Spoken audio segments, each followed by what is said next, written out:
everything starts just after conception and in utero. And the reason this is important is because in this child's brain,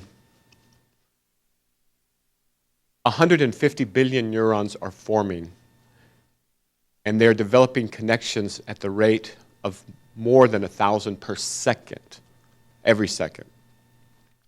Now, it's at this stage of development that much of the trauma of childhood actually occurs. And some of it you're very familiar with, but some of it I want to reiterate because it's important to keep in mind.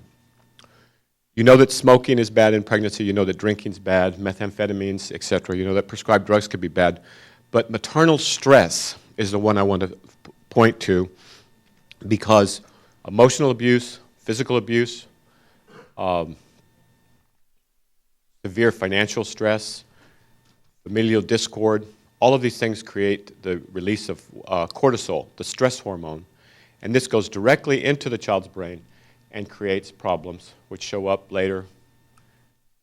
Sometimes it's learning disabilities, attention problems, problems with impulsivity. And so as this nervous system is very, very finely tuned and designed, but it can be messed with fairly easily. And maternal stress is one of the things that we forget about. And what I've noticed is sometimes single mothers get the least support when neurobiology would say they should get the most support. And sometimes we get it backwards.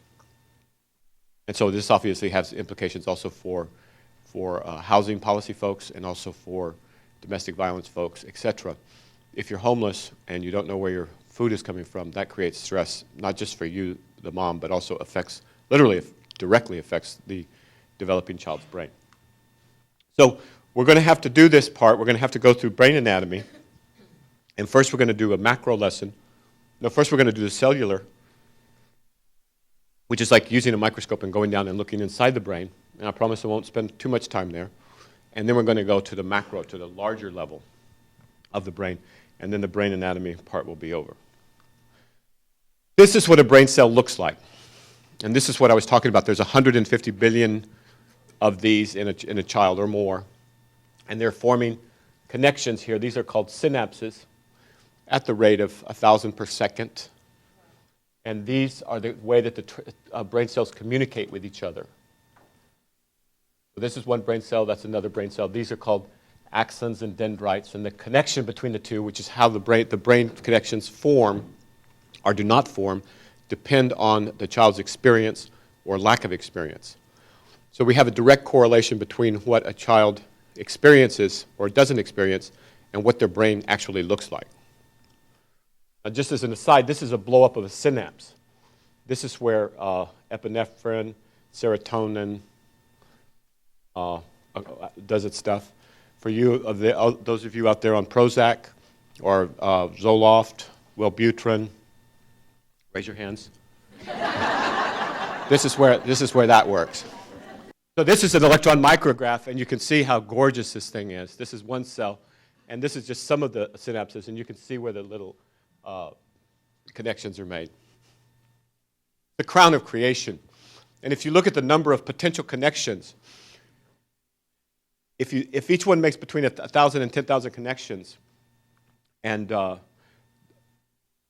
there's 150 billion of them, or 150 billion of them, the number of possible permutations, or the number of potential connections, is on the order of magnitude of the number of atoms or molecules in the universe. So you could take all the computers we've ever constructed, put them all together at the same time, multiply them by 1 million, put them in series, put them in parallel, do anything you want with them.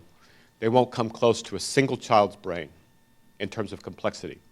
There's nothing in the cosmos, nothing that is known to man that comes remotely close to the complexity and the elegance of the architecture of every child's brain and as it's developing. Now, what we do to it later is another story, sometimes a sad story, but sometimes a happy story. But what we should know is that what we're dealing with is the ultimate organization or architecture known in the universe.